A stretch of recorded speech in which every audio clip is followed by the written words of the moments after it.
Listed all your a few of your successes. Was there anything special, or what is the most special moment in your career? What you're maybe most proud of? I think what I'm the most proud of is actually some matches from Thomas Cup, because I don't know, this tournament kind of became something special for me because of my past with football and being part of a team, and also this part about when you're individual, I followed football a lot, and this part about representing either your country or the club in this special way together with others.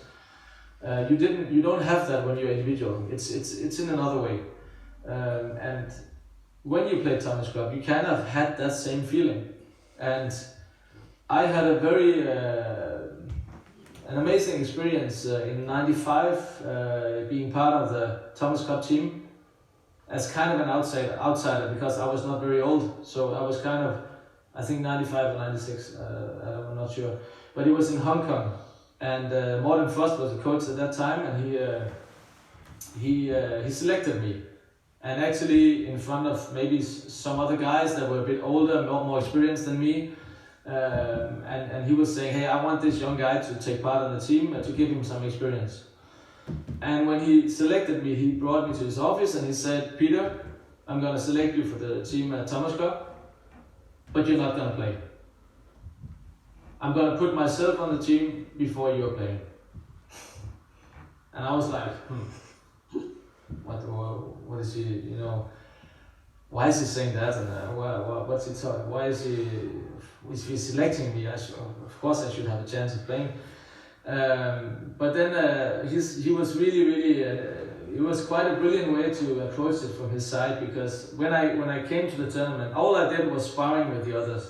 So I was kind of crazy prepared for every practicing, sparring with either the other men's singles or Camilla Martin on the ladies singles. I was playing singles with her, and it was kind of, and I didn't ask one question.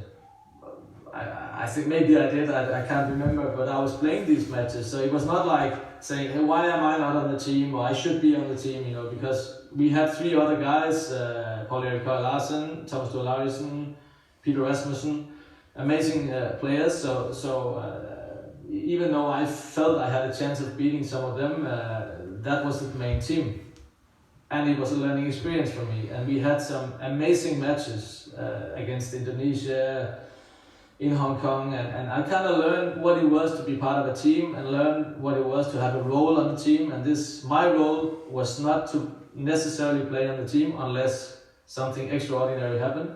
I was to learn, and I was to give to the others and to make sure the others had the best sparring possible. And I did that. And Thomas Cup became something special for me. And in 2000 we played in Kuala Lumpur, and in the group stages we played Malaysia in front of 14,000 people. And I was the first man singles, and I was playing Wong Chun Han, I think. And just to enter this stadium with 14,000, pretty much booing when my name was on, and the opposite when Wong Chun Han's name was on, it was something very, very, very special. And I was able to, luckily he was more nervous with the home pressure than me, so I was able to beat him, and that way to give my team a start at this match was amazing.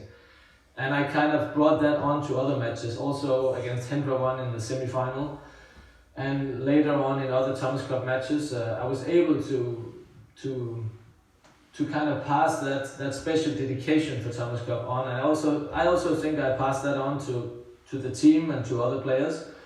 And that's also part of the reason why Thomas Cup is something special, I think, in Denmark.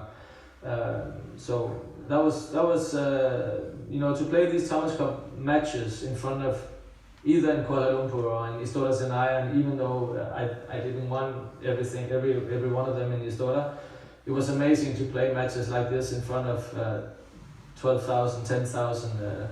This is something that's actually what badminton is all about. And very few people see this. We don't see this so much in television in Europe, and that's actually how badminton is supposed to be seen.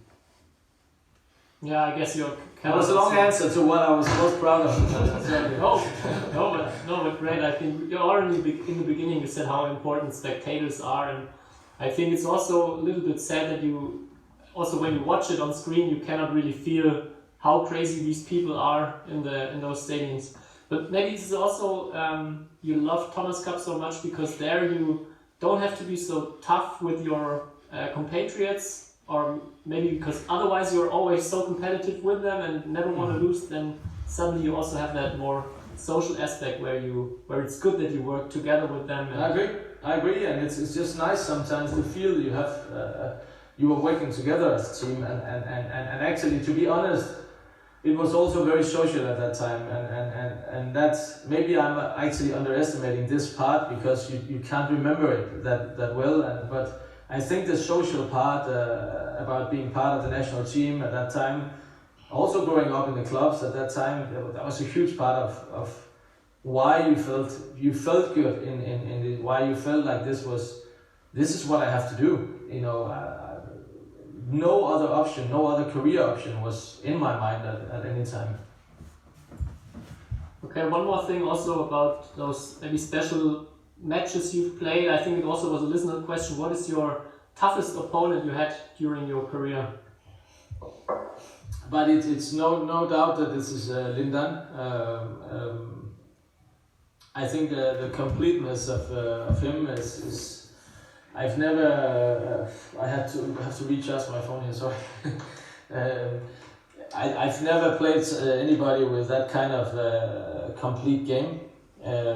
So when you play him or played him, it's even on your best days you kind of feel there's no weak side on him, and you always feel that. Even though I played a lot of amazing players, Lee Chong-wei, Taufik,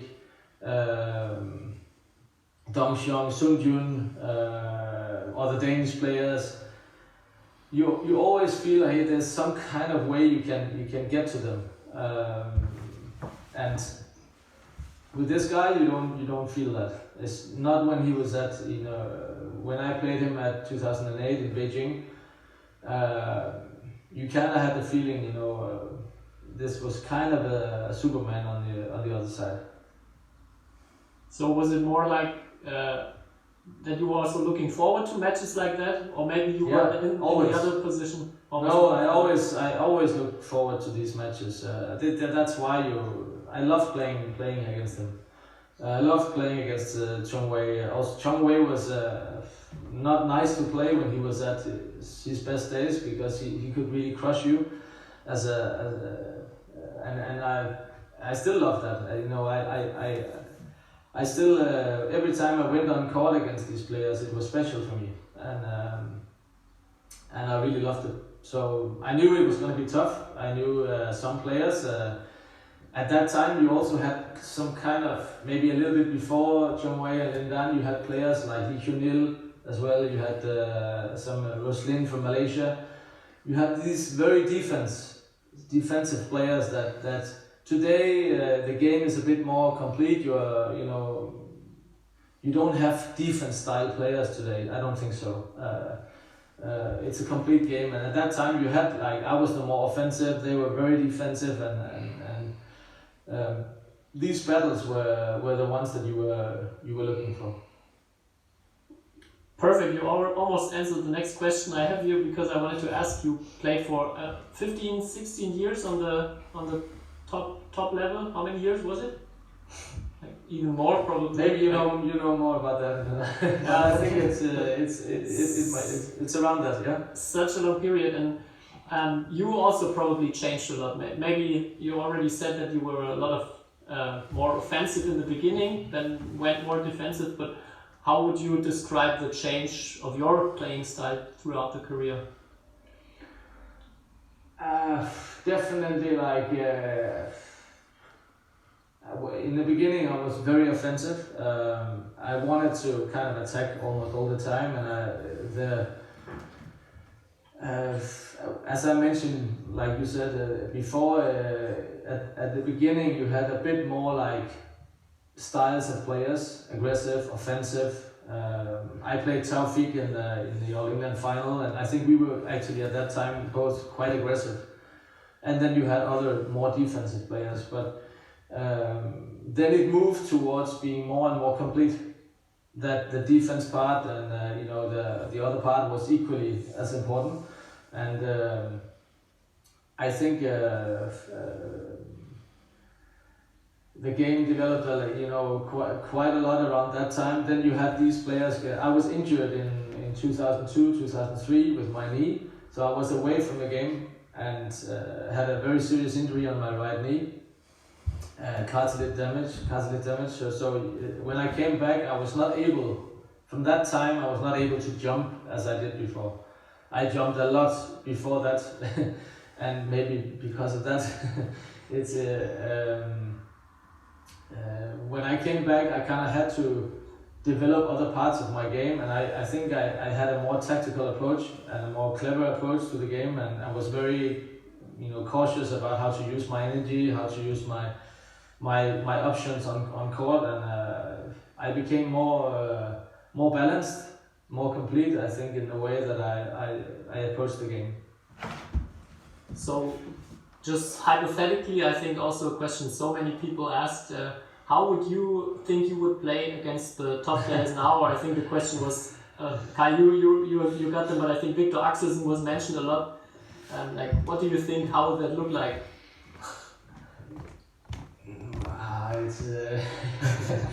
It's a very, very difficult question, but I think that today, I think the players are very complete also on the physical part. A lot of things changed outside the court.